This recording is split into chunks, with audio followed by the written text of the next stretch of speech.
नमस्कार, लोकसभा टेलीविज़न में आपका स्वागत है। मैं हूं ज्ञानेंद्र पांडे और आप देख रहे हैं लोकमंच। 2 अक्टूबर का दिन हमारे लिए, भारत के लिए बहुत खास है। आज ही के दिन देश की 2 महान विभूतियां महात्मा गांधी और लाल बहादुर शास्त्री पैदा हुए थे।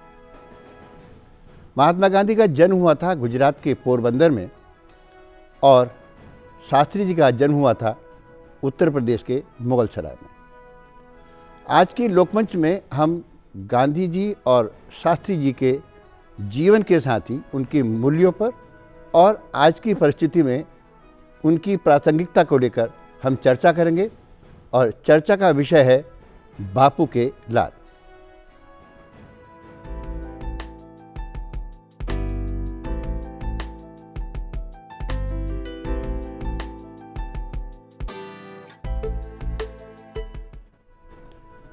और इस चर्चा में भाग लेने के लिए मेरे साथ स्टूडियो में मौजूद हैं 3 खास मेहमान। सबसे पहले मेरे सामने हैं डॉक्टर श्याम सिंह शशि। आप गांधी वाङ्मय के प्रधान संपादक रहे हैं और कई खंडों में गांधी वाङ्मय का जो प्रकाशन हुआ है उसमें गांधी जी के जन्म से लेकर के और पूरे जीवन का के हर पहलू पर उसका वर्णन किया गया है। और मेरी दूसरी मेहमान है नीरा शास्त्री जी। आप लाल बहादुर शास्त्री जी की पुत्रवधू हैं और सामाजिक कार्यकर्ता हैं। आपने सामाजिक क्षेत्र में कई तरह के काम किए। आज इसी बहाने हम शास्त्री जी के जो सामाजिक कार्य हैं उन पर जानकारी लेंगे नीरा जी से। और मेरे तीसरे खास मेहमान हैं डॉक्टर आनंद कुमार। आप जवाहरलाल नेहरू विश्वविद्यालय दिल्ली में समाजशास्त्र के प्राध्यापक हैं, स्कूल ऑफ सोशल साइंसेज के। आप तीनों मेहमानों का बहुत स्वागत है इस कार्यक्रम में। जब हम गांधी जी पर चर्चा करते हैं या साहित्य करते हैं, ये चर्चा बहुत लंबी रहती है, लेकिन इससे पहले हम ये जानना चाहेंगे गांधी जी के बारे में एक संक्षिप्त में हमारी एक रिपोर्ट के जरिए हम जानने की कोशिश करेंगे। तो आइए देखते हैं क्या है वो खास रिपोर्ट। 2 अक्टूबर 1869 को गुजरात के पोरबंदर में पैदा हुए मोहनदास को आज पूरा देश महात्मा गांधी राष्ट्रपिता और बापू के नाम से जानता है। सत्य, अहिंसा और शांति के जरिए अंग्रेजों की सत्ता पलटने के उनके कार्यक्रमों ने उनको अंतर्राष्ट्रीय पहचान दी। कॉलेज की पढ़ाई पूरी करने के बाद वकील बनने की इच्छा रखने वाले मोहनदास ने लंदन से बैरिस्टरी की पढ़ाई भी पूरी की। दक्षिण अफ्रीका की एक लॉ कंपनी में एक वकील के रूप में उन्होंने नौकरी भी की। एक भारतीय लॉ कंपनी की नौकरी करते हुए मोहनदास वकालत छोड़कर वंचितों और शोषितों की सेवा में लग गए। दक्षिण अफ्रीका में 20 साल रहने के बाद गांधी जब भारत लौटे तो स्वाधीनता संग्राम में कूद पड़े। अंग्रेजों भारत छोड़ो, असहयोग आंदोलन, दांडी मार्च और नमक तोड़ो आंदोलनों के जरिए गांधी ने पूरे देश में ब्रिटिश सरकार के खिलाफ चेतना का प्रसार किया और आज़ादी की लड़ाई के लिए तैयार किया। शांति और अहिंसक तरीके से लड़ी गई इस लड़ाई की बदौलत 1947 में देश आज़ाद तो हो गया, लेकिन देश के विभाजन और सांप्रदायिक दंगों की आग ने गांधी को अंदर तक तोड़ दिया था। अंततः 30 जनवरी 1948 को गांधी शहीद हो गए। Bureau report, Lok Sabha television. तो ये थी महात्मा गांधी पर हमारी खास रिपोर्ट। इस पर आगे की चर्चा के लिए मैं सबसे पहले डॉक्टर साहब आपसे बात करूंगा। डॉक्टर श्याम सिंह शशि जी, आप भारत सरकार में वरिष्ठ अधिकारी रहे हैं और सूचना और प्रसारण मंत्रालय का जो प्रकाशन विभाग है उसमें काम करते हुए आपने गांधी वाङ्मय का एक बहुत बड़ा काम किया है। और दुर्भाग्य ये है, और चूँकि आपने इतना बड़ा काम किया, लेकिन उस गांधी वाङ्मय को हिंदुस्तान की जनता मुश्किल से 10% भी जानती नहीं या पढ़ नहीं पाई है। कारण ये है कि बड़े बड़े वॉल्यूम्स जब छापे जाते हैं, प्रकाशित होते हैं, तो वे पुस्तकालयों की शोभा बढ़ाते हैं। आम आदमी तक पहुंचने के लिए जो माध्यम हैं वे इस प्रकार के पहले नहीं थे, अब तो हो गए हैं। अब तो पुस्तक मेले लगते हैं, कोई दिक्कत नहीं होती है। कई एडिशन भी इसके प्रकाशित हुए हैं। संपूर्ण गांधी वाङ्मय जी, इस शीर्षक से 100 वॉल्यूम प्रकाशित हुए थे मेरे कार्यकाल और कई भाषाओं में हुए। और वो नहीं, कई में तो नहीं है, अंग्रेज़ी, हिंदी और गुजराती, इन 3 भाषाओं में हैं। और अब उनका जो प्रिंट भी हुए हैं कुछ के, लेकिन अधिकांश वो पुस्तकालयों में गए हैं। अगर हालांकि उसमें काफ़ी वो दी जाती थी, उसमें रिबेट वगैरह काफ़ी मिलती थी, पर फिर भी आम आदमी तक पहुंचने के लिए हमारे और बहुत सारी पुस्तकें थी। जैसे अभी मैं एक किताब दिखाऊंगा आपको, महात्मा गांधी के ऊपर ये पुस्तक है। ये कृपलानी जी की किताब है, बहुत अच्छी पुस्तक, अंग्रेजी में है, हिंदी में है, और ये भारतीय भाषाओं में भी प्रकाशित हुई हैं। कुछ पुस्तकें इस प्रकार की हैं। डॉक्टर साहब, सवाल ये है कि जिस व्यक्ति के आदर्श की हम बात करते हैं और वो आदर्श आम जनता तक पहुँचे, दूर दराज तक लोगों तक पहुँचे, ये उद्देश्य होना चाहिए किसी भी चीज़ का। वो अगर छाप करके, पैसा खर्च करके सरकारी दफ्तरों में या लाइब्रेरियों में पहुँच जाए, तो उसका मकसद क्या रहता है? फिर उतना पैसा खर्च करने की जरूरत जी, मैंने अपने कार्यकाल में प्रयोग किया था। जैसे Gandhi ji experiment with truth की अपनी किताबें इस प्रकार की उन्होंने आत्मकथा लिखी हैं। तो मैंने वहाँ के निदेशक के रूप में छोटी छोटी पुस्तकें प्रकाशित की थी। 10 स्पेक महात्मा गांधी ने कहा था, विवेकानंद के ऊपर जब आपने बात की, विवेकानंद ने कहा था, रविन्द्रनाथ टैगोर ने कहा था, अम्बेडकर ने कहा था। तो इस तरह की पुस्तकें 1 रुपी सीरीज मैंने शुरू की थी। जिस प्रकार के प्रयोग ये गीता प्रेस गोरखपुर में होते रहे हैं, तो उनकी इतनी प्रतियां बिकी, क्योंकि वो 1 रुपी सीरीज शुरू की थी। तो ऐसा नहीं है, काम हुआ है, कोशिश की गई, लेकिन उतनी कामयाब नहीं रही। कोशिश रही, लेकिन उतनी कामयाब नहीं रही। नीरज जी, चूंकि आप सामाजिक क्षेत्र में सक्रिय हैं और आज जो समाज की स्थिति है और जिस किस्म के हम कह सकते हैं विरोधाभास समाज में दिखाई पड़ते हैं, जिसके कंट्रडिक्शंस दिखाई पड़ते हैं, उसमें हम गांधी को अपने कितने करीब पाते हैं या कितना दूर पाते हैं? मैं समझती हूँ कि आज के समय में गांधी जी के जो आदर्श थे वो और भी प्रासंगिक हैं उस ज़माने से आज अधिक, क्योंकि मुझे लगता है कि जो बच्चे हैं उनको स्कूल में ही ये कहीं ट्रेनिंग देनी चाहिए कि अहिंसा का क्या महत्व है। और अगर हम ट्रैफिक में जा रहे हैं, आज हमारा युवा इम्पेशेंट हो जाता है, तो उसको अगर ये स्कूल से इस प्रकार की ट्रेनिंग हो, और मैं समझती हूँ कि आपने जो लिटरेचर लिखा है उसमें कुछ ऐसी सीरीज़ बने जो बच्चों के लिए उपयोगी सिद्ध हो। हम जहाँ और गीत संगीत, जैसे एक गीत छोटा जब हम लोग छोटे थे सुनते थे, दे दी हमें आज़ादी बिना खड़ग बिना ढाल, साबरमती के संत तूने कर दिया कमाल। तो इन चीज़ों का बालक मन पे प्रभाव पड़ता है।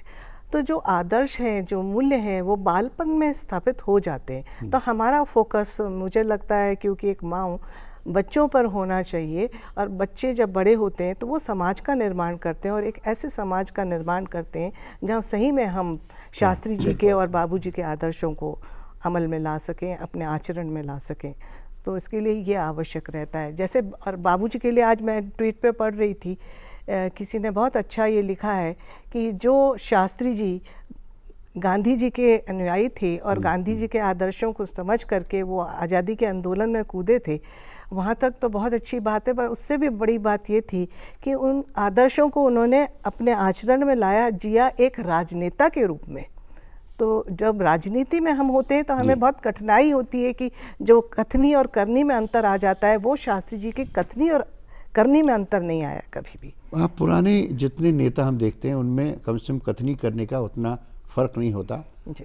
और डॉक्टर आनंद कुमार, जब हम इन सारी चीज़ों को देखते हैं, जब हम आचार और विचार, दो चीज़ें होती हैं, एक तो आपका विचार है और दूसरा आपका आचार है।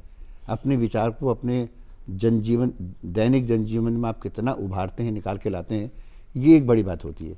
जब हम गांधी जी की बात करते हैं, जब उनकी पूरी फिलॉसफी की हम बात करते हैं, तो हम मोटे तौर पर देखते हैं कि 7 चीज़ें सामने आती हैं और उन्होंने जीवन के हर कर्म के साथ उसको जोड़ा है। जैसे वो कहते हैं कि सिद्धांत विहीन राजनीति किसी काम की नहीं है, बेकार है। दूसरा वो कहते हैं कि ऐसी कमाई जिसमें परिश्रम न हो वो बेकार है। तीसरा उन्होंने कहा कि आप जो भी आनंद लेना चाहते हैं, अगर उस आनंद में चेतना नहीं है तो वो आनंद भी बेकार है। इसी तरह अनैतिक व्यापार को उन्होंने अनैतिक माना है। और विज्ञान की परिभाषा जब वो देते कि वो विज्ञान बेकार है जो मानवीयता के लिए, मनुष्य के लिए नहीं है, मानव कल्याण के लिए नहीं है। और अंत में उन्होंने पूजा पर भी कोट की है, पूजा उपासना को लेकर के, यानी जिसको हम धार्मिक वो कहते हैं। उन्होंने कहा कि अगर उसमें त्याग नहीं है तो उस पूजा किसी का कोई मतलब नहीं। इन जो 7 जो हम बैकग्राउंड देखते हैं गांधी जी के समय, वो आज की तारीख में आपको कितनी व्यावहारिक लगती हैं और कितनी अकादमिक लगती हैं? नहीं, आपने जैसा कहा, गांधी ने जो 7 पाप गिनाए जी, इन 7 पापों का सारी दुनिया में निषेध है। और जहाँ भी इन पापों के प्रति उदासीनता होती है, समाज पीड़ित हो जाता है। इसलिए ये तो दिन के उजाले की तरह से साफ है कि ये कोई बहुत बड़े आदर्श नहीं है, ये नीति के मार्ग हैं जिनको कि अपनाना हर समाज के लिए सामूहिक हित में है। दूसरी बात यह है कि जो गांधी जी के जीवन का सबसे आदर्श पहलू हमारे आपके लिए है, वो ये कि अगर आप पीड़ा में हैं, अन्याय में, हिंसा के शिकार हैं, शोषण के शिकार हैं, तो गांधी आपके मार्गदर्शक बनते हैं। एक पीड़ित स्त्री के लिए गांधी का दिया हुआ असहयोग का और आत्मबल का सिद्धांत किसी भी पुलिस और थाने से बड़ी चीज़ हो जाता है। एक शोषण से पीड़ित किसान या मजदूर के लिए गांधी का चंपारण से लेकर के और अहमदाबाद तक किया गया सत्याग्रह, संगठन, आंदोलन, ये काम आता है। हम जब मध्यम वर्ग में चले जाते हैं, विलास में चले जाते हैं, तामसिकता और वासना में चले जाते हैं, तब गांधी हमारे लिए बेकार हो जाते हैं।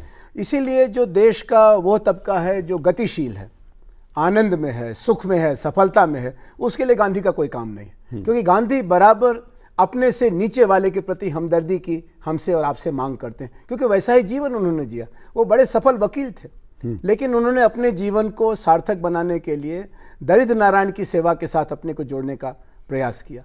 वो धर्म और आस्तिकता का जो सारांश है, जो आपने कहा करुणा, मैत्री, इसकी तरफ जाने की बात की। और फिर निजी जीवन में भी हम आप जो देखते हैं, निजी जीवन में तमाम तरह के विकार हैं, उन्होंने उन 11 व्रतों को अपने जीवन में उतारा जो उपनिषदों के जमाने से। सबसे बड़ी बात यह है कि गांधी जिस खानदान से आते थे, एक संपन्न पैसे वाला खानदान था। पैसे वाला ही नहीं, शक्ति वाला। उनके परदादा प्रधानमंत्री, उनके दादा प्रधानमंत्री, उनके पिता प्रधानमंत्री। वो व्यक्ति जब आगे आते हैं राजनीति में, तो सब कुछ सेक्रीफाइस करते हैं, सब कुछ त्याग करते हैं। और उन्होंने जो 7 पाप की बात की है जो नहीं होने चाहिए, उनको उन्होंने अपने जीवन में उतारने की कोशिश भी की और काफ़ी हद तक उतारा भी है। गांधी ने जिस तरीके से अपनी संपदा को कह सकते हैं कि छोड़ा, उस तरह की प्रवृत्ति आपको भारत के और किन नेताओं में दिखाई देती है? देखिए, वो जो भी उदाहरण दिया श्री लाल बहादुर शास्त्री का, असल में वो एक पूरी पीढ़ी नहीं, शास्त्री जी तो उनके फॉलोअर्स थे, हम कह सकते हैं कि कांग्रेस पार्टी के थे। उस समय के जितने वामपंथी दलों की हम बात, कम्युनिस्ट नेता से लेकर के भारतीय जनसंघ के नेताओं तक, और बीच में समाजवादी और सर्वोदय, आप उस दौर के 40, 50, 60 के दशक के नेताओं को देखें तो नेता होने की शर्त ही थी संपत्ति विहीन होना, अनासक्त होना, अपने परिवार की बजाय अपने देश को अपना परिवार बनाना। ये दौर तो 80 के बाद का है, जहां पर भ्रष्टाचार, खानदानवाद, जातिवाद, सांप्रदायिकता राजनीति की सफलता की शर्तें हो गई। और ये जो उल्टी गंगा बही है, ये उल्टी गंगा देश को बहुत पीड़ा दे रही है। लेकिन आप देखें कि देश के निर्माण में, सबसे पहले राष्ट्रीय आंदोलन में और उसके बाद स्वाधीनोत्तर भारत के निर्माण में जो नेता आगे आए, चाहे वो सरकारी पक्ष में थे, चाहे वो विपक्ष में थे, चाहे जिस भी विचारधारा के थे, सबके अंदर एक जो सामान्य गुण था, वो था त्याग का और सेवा का। और ये गांधी की दी हुई विरासत थी कि गांधी के आने के पहले के जो नेता थे वो बहुत शानदार जिंदगी जीते थे। और इसीलिए अकबर इलाहाबादी ने कहा कि लीडरान को गम बहुत है, लेकिन वो करते हैं डिनर हुक्काम के साथ। तो गांधी ने कथनी और करनी का जो अंतर था उनके पहले के नेतृत्व में, उसको दूर किया। और उससे फिर हजारों हजार लोगों ने, साधारण लोगों ने गांव कस्बे में लगा ऐसा महसूस किया कि हम भी इस लड़ाई के सेनापति बन सकते हैं। डॉक्टर शांत सिंह जी, जहाँ बात डॉक्टर साहब ने की, वहीं पे मैं आपको बता रहा हूँ। उससे एक शब्द बहुत अच्छा शब्द है जिसमें कहते हैं शुचिता की बात, राजनीति में शुचिता की बात करना जी कितनी कारगर है? देखिए, शुचिता की जब बात आती है, महात्मा गांधी मैं समझता हूँ बड़े शीर्ष स्थान पर हमें दिखाई पड़ते हैं। और कभी कभी ऐसा लगता है कि शायद ये कुछ ऐसा तो नहीं उटोपियन हो, क्योंकि ये सब संभव हो सकता है कि नहीं हो सकता है। अभी आपने कहा मैडम ने कि उन्होंने बच्चों के लिए, बड़ों के लिए जो साहित्य दिया, मैं दोनों बातें करूंगा। जब अच्छा, हम अफ्रीका में, नहीं, हम इस पर विस्तार में चर्चा करेंगे। हमको यहाँ एक छोटा सा ब्रेक लेना है। कार्यक्रम में वक्त है छोटे से ब्रेक का। ब्रेक के बाद फिर मिलेंगे और हमारी चर्चा जारी रहेगी। आप देखते रहिए बापू के लाल।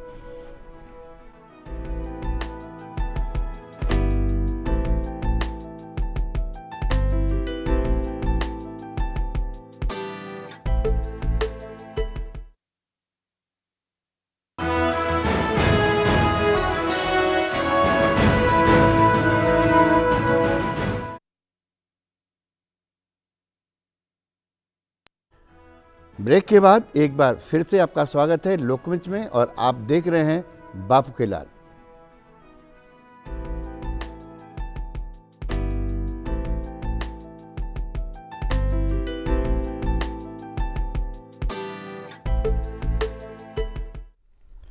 डॉक्टर साहब, ब्रेक पर जाने से पहले बात हो रही थी शुचिता की, और गांधी के संदर्भ में हम उसको देखने की कोशिश भी कर रहे थे। हाँ, वो सवाल केवल शुचिता का नहीं है, और उसके साथ जो जुड़ी हुई जो राजनीतिक और प्रशासनिक जो स्थितियां हैं उनका भी है। आज शुचिता तो हम लगभग भूल चुके हैं, लेकिन हम जो गांधीवादी जो है ग्रामीण स्वराज्य की बात की गई थी, ग्राम स्वराज की बात की गई थी, और ग्रामीण शिक्षा की बात की थी, बुनियादी शिक्षा की, उन सबको हम भूल गए हैं।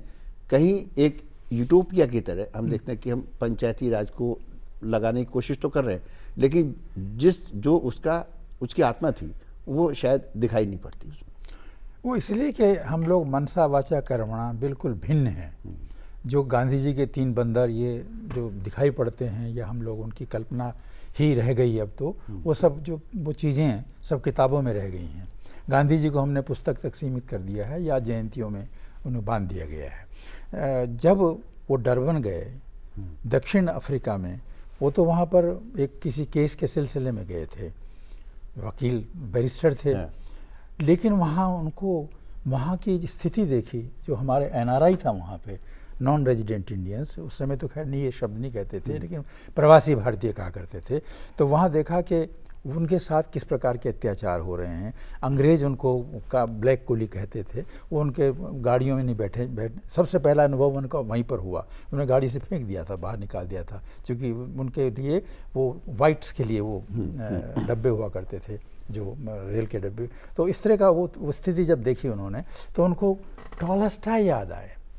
रूसो ने 20 खंडों में रूसो का अनुवाद हुआ, और वो फ्रेंच रेवोल्यूशन जिससे हुआ था, उसको टॉलस्टॉय ने पढ़ा। टॉलस्टॉय पढ़ करके उसको जब 100 साल बहुत वर्षों के बाद में, वो टॉलस्टॉय ऋषि टॉलस्टॉय बन गए।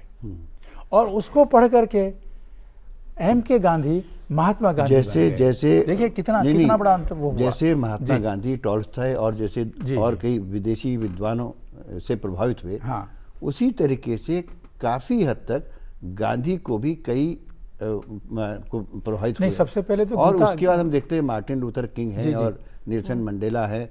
ये एक नीरज जी, जब एक ट्रांजिशन की बात आती है, जैसे गांधी जी ने किसी से लिया और गांधी जी ने किसी को दिया, इस ट्रांजिशन के दौर में वो जो मूल्य हैं वो कितने ईमानदार रह पाते हैं?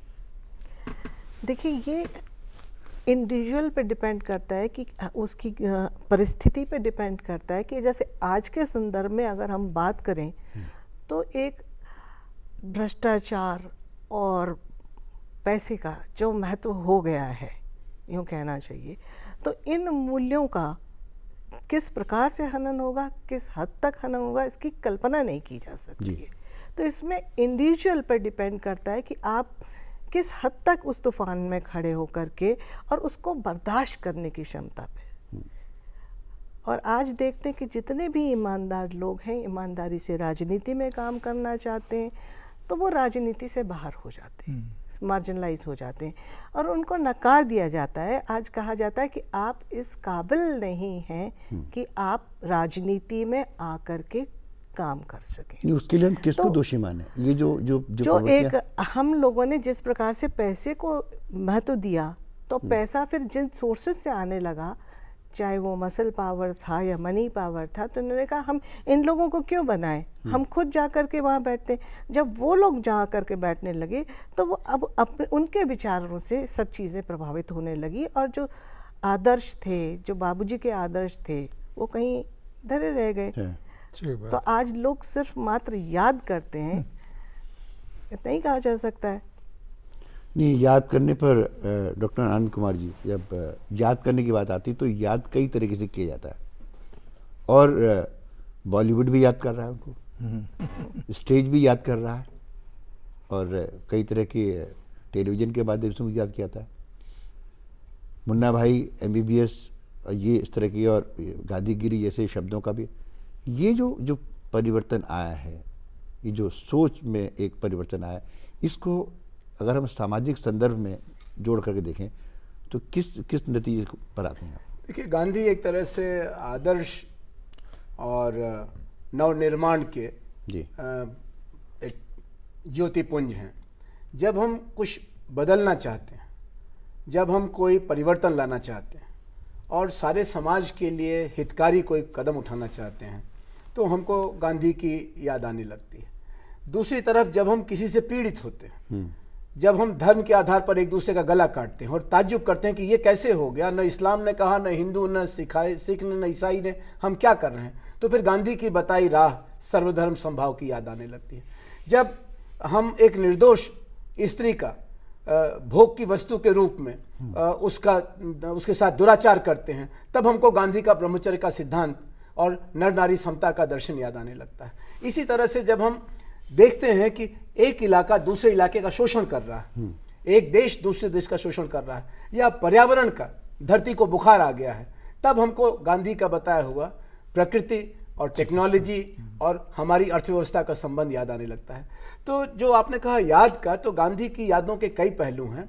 उनमें से सबसे जो आकर्षक पहलू है, जो तमाम आंदोलनों की बुनियाद में है, चाहे वो बड़े बांधों से विस्थापित हुए हजारों आदिवासियों के आंदोलन हो, या शराब और मादक द्रव्यों की पीड़ा से परेशान माताओं का पंजाब से लेकर के मणिपुर तक की पुकार हो, या एक राष्ट्र द्वारा दूसरे राष्ट्र की आज़ादी को नष्ट करने का, या एक धर्म द्वारा दूसरे धर्म को सताने का प्रयास हो रहा हो, इन सब में या रंगभेद का सवाल हो, जैसा आपने शुरू में जिक्र किया, doctor Martin Luther king, Nelson Mandela, आंग सान सू की, ववेशा, यानी उत्तर दक्षिण पूरब पश्चिम चारों तरफ जब कभी मुक्ति की, स्वराज की, न्याय की तलाश होती है, तो गांधी याद आते हैं। दूसरे ऐसे लोग हैं जो गांधी का इस्तेमाल उनके पराक्रम से पैदा जो आस्था है, उसके साथ अपने संपर्क को दिखा करके उसको सत्ता के सीढ़ी में बदलना चाहते हैं, और इसीलिए देश के चारों तरफ गांधी की मूर्तियां लगा दी जाती हैं। लेकिन सत्ता प्रतिष्ठान वाला गांधी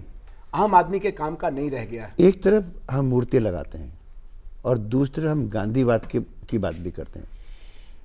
डॉक्टर साहब, आपने तो इतना उस पर अध्ययन किया है, एक फैशन के तहत भी गांधीवाद को लिया गया और गांधीवादी संस्थाएं एक बार विवादों के घेरे में भी आईं। सही बात है। खुदाल कमीशन का भी गठन हुआ, वो जांच कहाँ गई, क्या नहीं हुआ।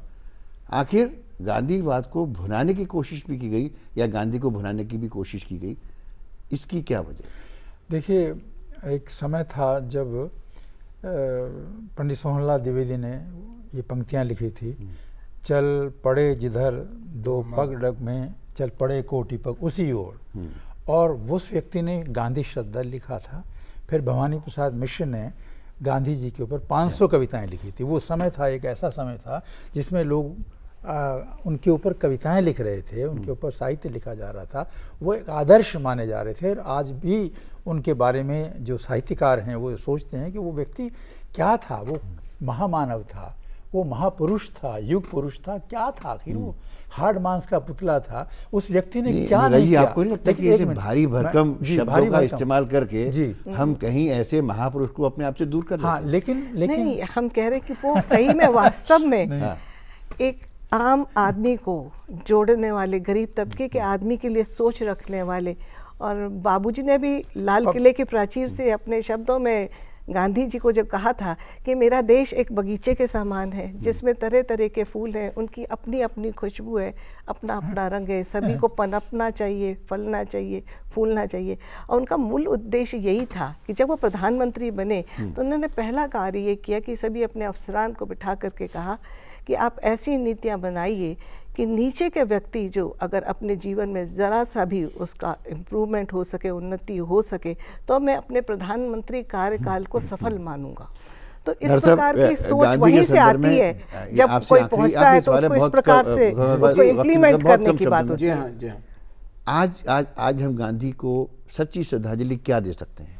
अगर आप निर्धनता निवारण के और सांप्रदायिक और जातीय और यौन आधारित हिंसा पर कुछ नया कदम उठाना चाहते हैं, जैसे बांग्लादेश में मोहम्मद यूनुस ने उठाया, या जैसे स्त्री आंदोलन भारत में उठा रहा है, या रंगभेद के खिलाफ दक्षिण अफ्रीका में हुआ या अमेरिका में हुआ, उसी दिशा में जाना, आखिरी आदमी और औरत की मदद के लिए गांधी का इस्तेमाल, वही गांधी की सबसे बड़ी श्रद्धांजलि होगी। कार्यक्रम में अब हमको यहाँ लेने का छोटा सा ब्रेक, वक्त है एक छोटे से ब्रेक का। ब्रेक के बाद फिर मिलेंगे और अब हम चर्चा करेंगे शास्त्री जी पर।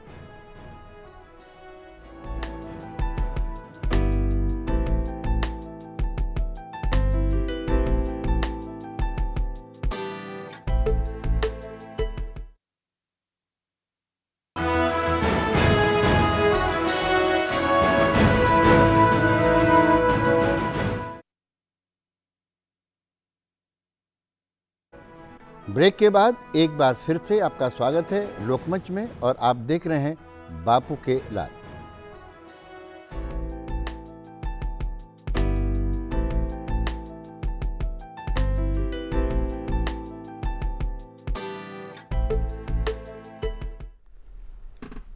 नीरा जी, इस खंड में हम लोग बात करेंगे शास्त्री जी और शास्त्री जी की पुत्रवधू होने के नाते आपसे बेहतर कोई नहीं होगा जिससे हम इस चर्चा की शुरुआत करें। जी जी। शास्त्री जी की पुत्रवधू के रूप में आप अपने आप को कितना ऊंचा पाती हैं समाज के बीच में? देखिए, ऊंचा वाला भाव हम लोगों को कभी नहीं आया। हमें ये लगा कि हमें जो प्यार मिलता है, हम कहीं भी जाते हैं, जिस प्रकार का रिस्पेक्ट मिलता है या प्यार मिलता है, श्रद्धा से लोग बात करते, तो वो एक मैं समझती हूँ कि बाबूजी के पुण्य कर्मों का फल है। जैसे कहना माँ बाप के पुण्य कर्मों का फल बच्चों को मिलता है, मैं उसी प्रकार की बात को समझती हूँ कि कहीं भी जाओ, पूरब पश्चिम उत्तर दक्षिण, कहीं कोचीन भी चले जाओ तो वहाँ भी एयरपोर्ट पे लोग जिस प्रकार से, तो जो हम अपेक्षा नहीं करते हैं, ये वही ऊंचेपन की भाव वही है कि आप कहीं भी जाएं तो आपको एक श्रद्धा और सम्मान मिलता हो, बहुत प्यार अगर मिलता आप है। किसी ऐसे परिवार में पैदा हुए जो बदनाम परिवार हो तो हर जगह जाके उलाहना ही मिलती है। उसी संदर्भ में ये जो अनुभव हैं आपके, एक पुत्र वधू ने, हालांकि आपने से तो उनके साथ मुलाकात नहीं थी जी, मैं बहुत छोटी थी। ललिता जी जो ने आने आपकी सास जी हैं, उनसे किस किस्म की आपको जानकारी या शिक्षा शास्त्री जी के बारे में मिलती रही? बाबूजी की सबसे बड़ी बात यही थी कि बाबूजी जो कहते थे वो करते थे। तो इसी संदर्भ में जब जैसे ही बाबूजी प्रधानमंत्री बने, देश में अकाल पड़ गया और ये निर्णय हुआ कि इतनी बड़ी समस्या है ये और करोड़ों लोग भूखे मर जाएंगे, तो इस समस्या का समाधान कैसे हो। बिल्कुल तो ऐसे आपातकालीन स्थिति में बाबूजी को ये विचार आया कि अगर वर्कआउट किया गया कि एक समय अगर देश में जो नौजवान लोग हैं व्रत करें और एक हफ्ते में एक दिन, तो इस समस्या का समाधान मिल सकता है। फिर बाबूजी को ये विचार आया, मैंने कहा कि पहले परिवार को और स्वयं व्रत किया, तब फिर उन्होंने देश का आह्वान किया। और दूसरी बात इसमें से निकल कर के आई कि अमेरिका के आगे हम हाथ नहीं पसारेंगे, उनके वो ख़राब गेहूँ हम अपने देशवासियों को खाने के लिए कतई ना लेंगे। जय जवान जय किसान। और ये बहुत बड़ी बात है। और फिर उसके तुरंत बाद ही जब युद्ध की घोषणा हो गई और पाकिस्तान से लड़ाई हुई, तो उस समय में बाबूजी ने युद्ध के मैदान में जा कर के सेना का हौसला अफजाई करी, और सेना का जो हौसला पस्त हो गया था चीन की लड़ाई में, वो फिर वापस बुलंद हुआ। और उसी समय में जय जवान जय किसान का नारा दिया, क्योंकि बाबूजी को कहीं ये लगता था कि हमारा देश जो है कृषि प्रधान देश है, और सी सुब्रमण्यम जी को इसीलिए वो निवेदन करके लेके आए, और वहीं से हमारी हरित क्रांति का बीज बोया मेरी गया। जानकारी के बाद जी एक छोटी सी रिपोर्ट हमने जो बनाई, हम चाहते हैं कि हम वो भी दर्शकों को दिखाएं, जरूर। और उसके बाद फिर हम इस पर आगे चर्चा जारी करें। जरूर। शास्त्री जी पर देखिए हमारी खास रिपोर्ट। महात्मा गांधी से उम्र में 32 साल छोटे लाल बहादुर शास्त्री का जन्म 2 अक्टूबर 1901 को उत्तर प्रदेश के मुगल सराय कस्बे में हुआ था। बहुत कम उम्र में ही पिता का साया छिन जाने के चलते बालक लाल बहादुर की परवरिश गरीबी के माहौल में उनके रिश्तेदारों ने की थी। बचपन से ही महात्मा गांधी से प्रभावित होने के कारण उन्होंने न केवल चरखा काटना शुरू कर दिया था, बल्कि छात्र जीवन में ही आजादी के आंदोलन में भी कूद गए थे। अपनी राजनीतिक यात्रा संयुक्त प्रांत के संसदीय सचिव से शुरू करने वाले लाल बहादुर शास्त्री बाद में देश के सबसे बड़े सूबे के गृह मंत्री भी बने। देश के प्रथम प्रधानमंत्री जवाहरलाल नेहरू की कैबिनेट में रेल समेत कई मंत्रालयों का कामकाज देखने के बाद नेहरू की मृत्यु के कुछ महीनों के बाद वो देश के प्रधानमंत्री भी बने। प्रधानमंत्री के रूप में उनका कार्यकाल मात्र 19 महीने का ही रहा, लेकिन इस अवधि में जय जवान जय किसान का नारा देने के साथ ही शास्त्री जी के नेतृत्व में देश ने 1965 की लड़ाई में पाकिस्तान को कड़ी शिकस्त भी दी। भारत पाक युद्ध के बाद तत्कालीन सोवियत संघ की पहल पर बुलाई ताशकंद यात्रा के दौरान ही 11 जनवरी 1966 को रहस्यमयी स्थितियों में उनकी मौत हो गई। उनके निधन के रहस्य से पर्दा आज तक नहीं उठा है, लेकिन गांधीवादी शास्त्री के विचार आज भी प्रेरणा देते रहते हैं। Bureau report, Lok Sabha television. Doctor Anand Kumar, ये एक इस रिपोर्ट से पता चलता है कि शास्त्री जी की जो मृत्यु हुई थी वो सामान्य मृत्यु नहीं थी, कुछ न कुछ तो था। वो रहस्य आज तक क्यों बना हुआ है? इसके पीछे कौन से कारण हो सकते हैं जो आज भी हमको परेशान करते हैं? अब देखिए, जब शास्त्री जी की मृत्यु हुई, वह घटना विदेश में हुई, ताशकंद में हुई। सोवियत यूनियन की निगरानी में भारत और पाकिस्तान के सर्वोच्च नेताओं को बुलाया गया और एक ऐसा समझौता कराने का प्रयास किया गया जो शायद भारत की आम जनता के मिजाज के अनुकूल नहीं था।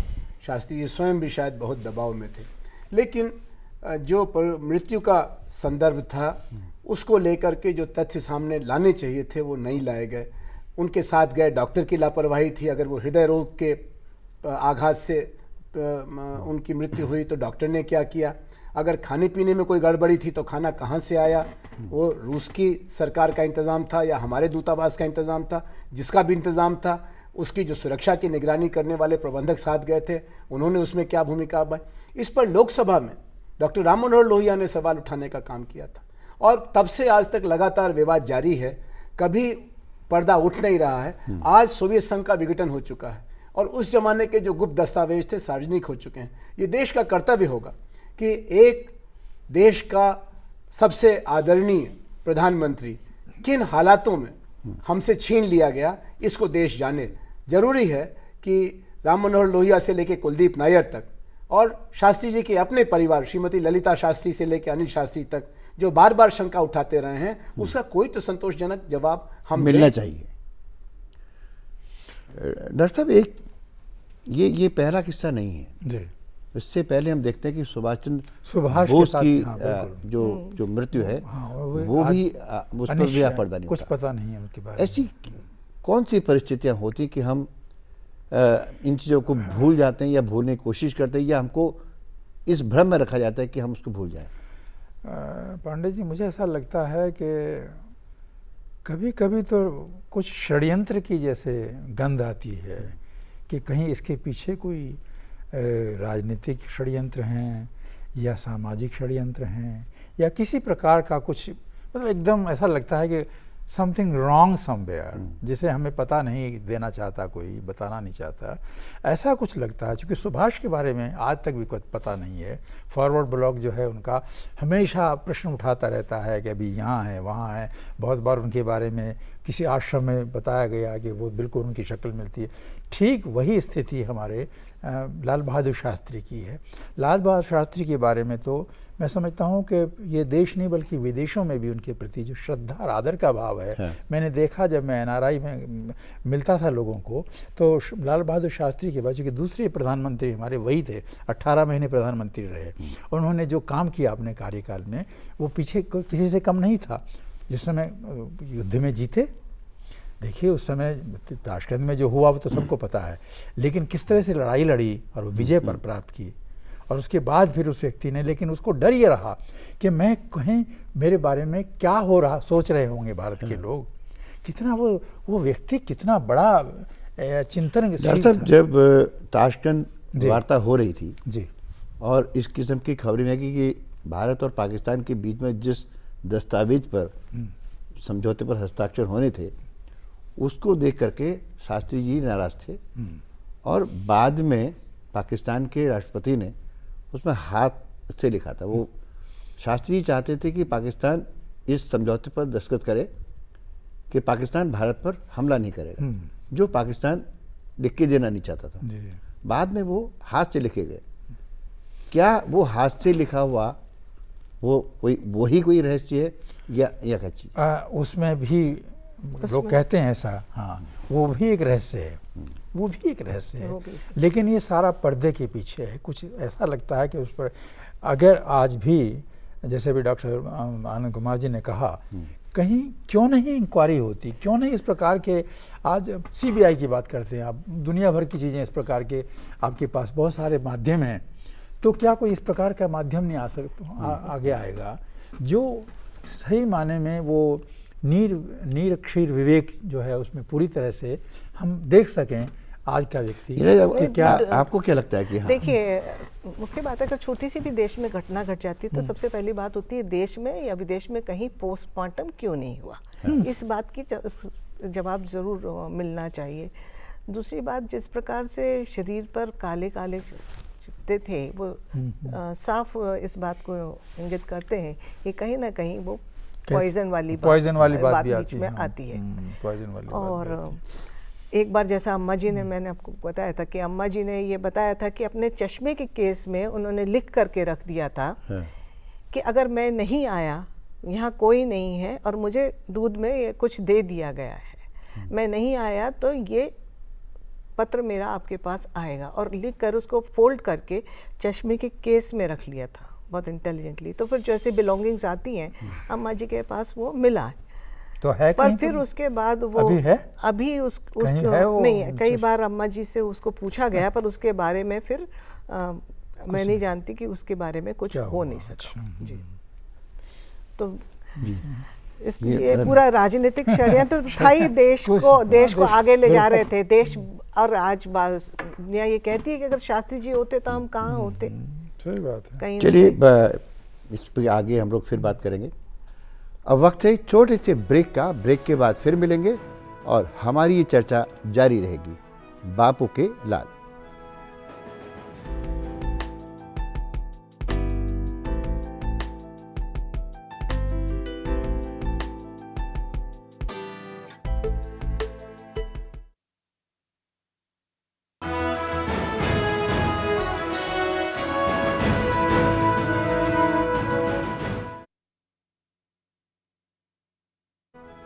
ब्रेक के बाद एक बार फिर से आपका स्वागत है लोकमंच में और आप देख रहे हैं बापू के लाल।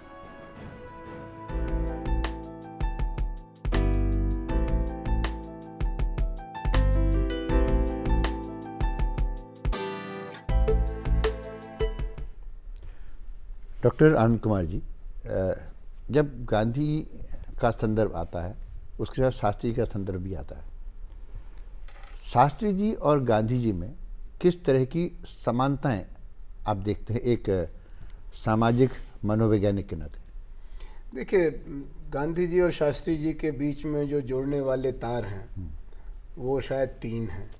एक तो सिद्धांतनिष्ठ राजनीति, दूसरा लोक सेवा को जीवन का उद्देश्य बनाना, और तीसरा साधन शुचिता। जो भी आपके पास लक्ष्य हैं उनको पवित्र तरीके से हासिल करना। शास्त्री जी ने अपने जीवन में ऐसा एक आचरण किया जो कुर्सी के मोह से बिल्कुल मुक्त था, अनासक्त जीवन उनका दिखाई पड़ता। जैसे गांधी जी को अपने पद की, अपने प्रतिष्ठा की कोई चिंता नहीं थी, सिद्धांत के लिए वो बड़ी से बड़ी कुर्बानी करते थे। वैसे शास्त्री जी ने भी एक से ज़्यादा बार कुर्सी को या पद को सिद्धांत के लिए, जिम्मेदारी के लिए अपने से अलग रखा। दूसरा, जो जीवन में निजी सादगी थी, एक लोकसेवक अगर प्रधानमंत्री बने तो वो कैसा होगा, इसका अभी तक सबसे बड़ा प्रतिमान लाल बहादुर शास्त्री हैं, जिनकी कि पूरी जीवन यात्रा में 48 के बाद लगातार वो राजतंत्र का हिस्सा रहे, राजनेता रहे, किसी न किसी पद पर रहे, विधायक, सांसद रहे। लेकिन जब वो मरे तब भी उनके घर में खानदान का अपना भवन नहीं था, अपनी गाड़ी नहीं थी, उनके अपने बच्चों की कोई निश्चित आजीविका नहीं थी, उनके लिए कोई बड़ी राशि भी वो छोड़ के नहीं गए थे। ये उनका भरोसा था अपने समाज के लिए कि अगर मैं ऐसे देश का प्रधानमंत्री हूँ जिसमें करोड़ों लोग बहुत ही सीमित साधनों में जिंदा रहते हैं, तो मैं भी उन्हीं का हिस्सा हूँ और मेरी ज़िंदगी भी उन्हीं के जैसे कट जाएगी। और जो आखिरी बात है लाल बहादुर शास्त्री को, जो बहुत दिनों तक हमारे लिए एक आदर्श व्यक्ति के रूप में रखेगी, कि स्वतंत्रता सेनानी जब सत्ताधारी बने तो वो किन मर्यादाओं का पालन कर सकता है।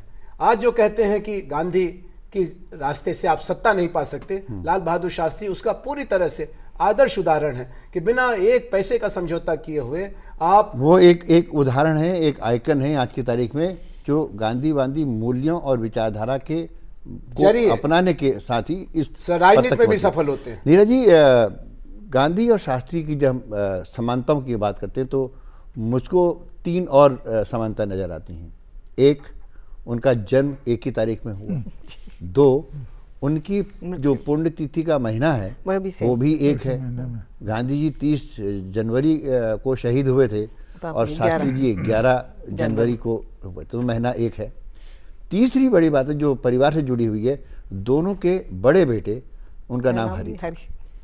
तो इन जो बिल्कुल पारिवारिक किस्म की और इस किस्म की व्यक्तिगत जो समानता है दो विभूतियों के बीच में, वहीं हम ये देखते हैं कि शास्त्री जी ने जीवन में बहुत अभाव में पाला और जब मंत्री होने के बाद भी उनको नेहरू जी ने अपना कोट दिया था।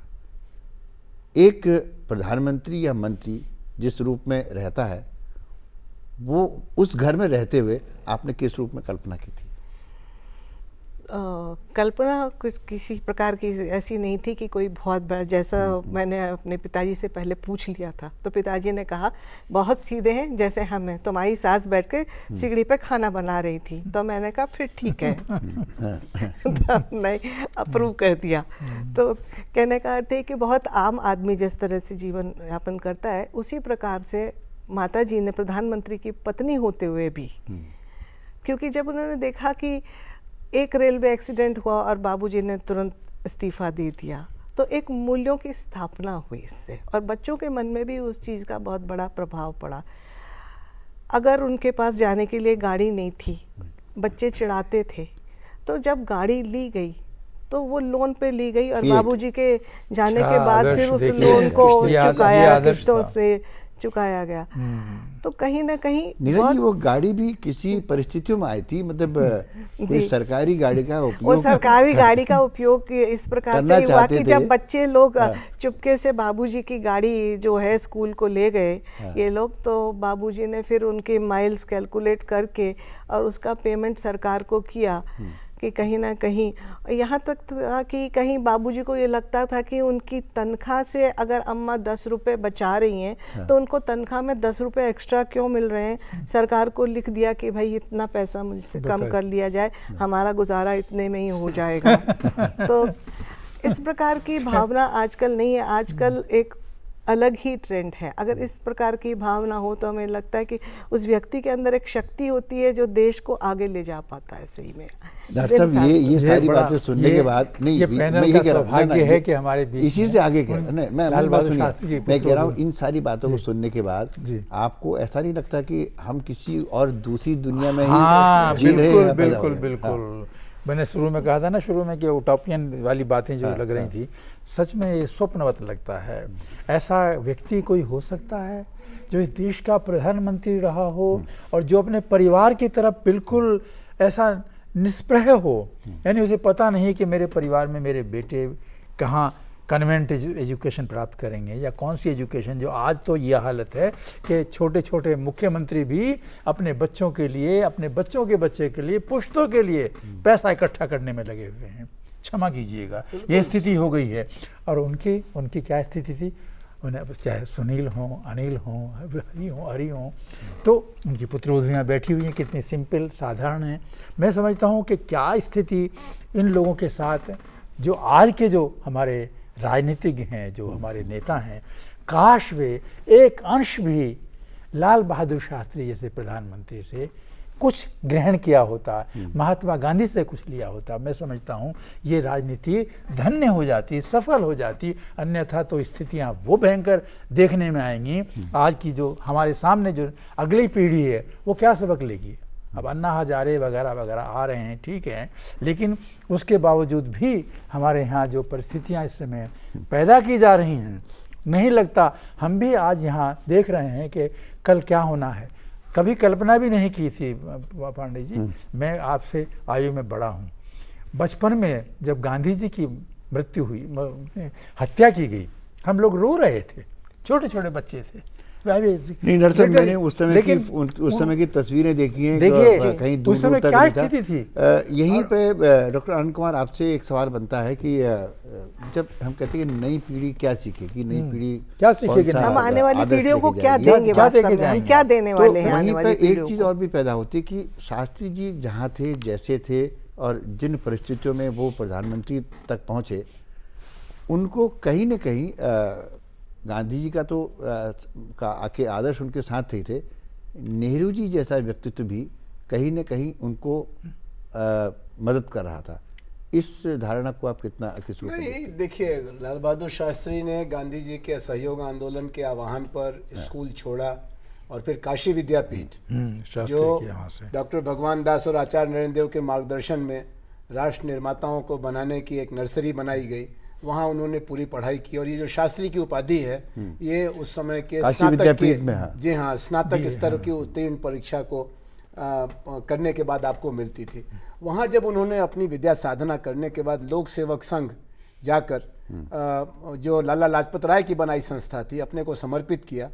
और तब वो जो एक सर्वेंट्स ऑफ इंडिया सोसाइटी, तब वो कभी सपना भी नहीं था कि हम कभी शासक बनेंगे। और इलाहाबाद के उस कार्यकाल के दौरान में वह श्री जवाहरलाल नेहरू की निगाह में आए, जो उस दौर में तेजस्वी लोगों को संकलित करने के लिए मशहूर थे। उन्होंने ही उस समय जयप्रकाश नारायण, आचार्य कृपलानी, डॉक्टर राम मनोहर लोहिया, लाल बहादुर शास्त्री, उस समय के तमाम सैयद अशरफ, इन लोगों को इकट्ठा किया कांग्रेस की नई पीढ़ी के तौर पर।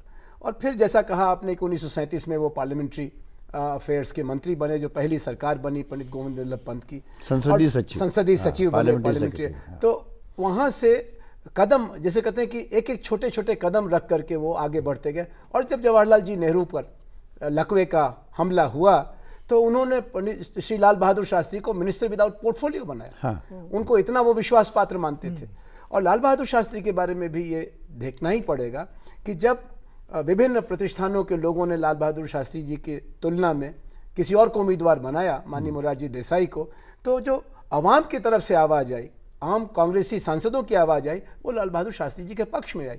तो लाल बहादुर शास्त्री जी की जो जीवन यात्रा है, वो सिद्धांत और सेवा, इन दो के शानदार तारतम्य का नतीजा कहलाती है, जिसमें त्याग इस पूरी यात्रा का ईंधन था। उन्होंने जो त्याग किया। नीरज जी, ये अम्मा जी नेहरू मुझे जी एक क्या, बात बताती हाँ, थी, वो जरूर मैं शेयर करना चाहूंगी। जरूर, हाँ।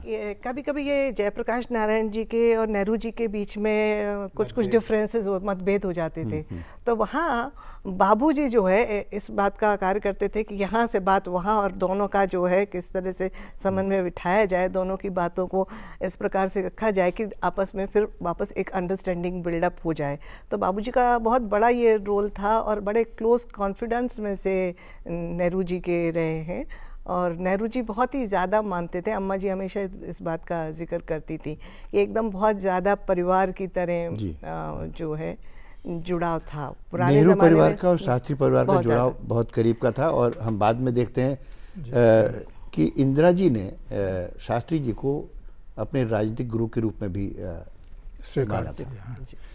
वो था, देखिए आज आपने शुरू में एक बात कही थी गांधी जी की शुचिता और डॉक्टर साहब, लाल हमारे बहादुर पास शास्त्री वक्त की की सादगी, थोड़ा सा दोनों अगर ये बिल्कुल हमारी कमी शिक्षा हो ले गई लें है। हमारे राज एक अम्मा जी का बहुत समाज- महत्वपूर्ण विषय मैं और बता दूं कि बाबूजी ने 3 साल शुक्रताल में गंगा जी के किनारे तट पर बैठ करके तपस्या की, कल्याण देव जी के इसमें। आपको शायद इसका मालूम नहीं होगा, 3 साल तक नहीं, उन्होंने वहां आप पर लोगों- बैठ करके नहीं, तपस्या मैं- की। आप और सही में ऐसे तीनों के लोग साथ भी- बात करके मुझे बहुत अच्छा लगा और हमारे दर्शकों को अच्छा लगा, लेकिन मजबूरी है, वक्त की कमी है और आप तीनों इस कार्यक्रम आए, आपका बहुत बहुत शुक्रिया।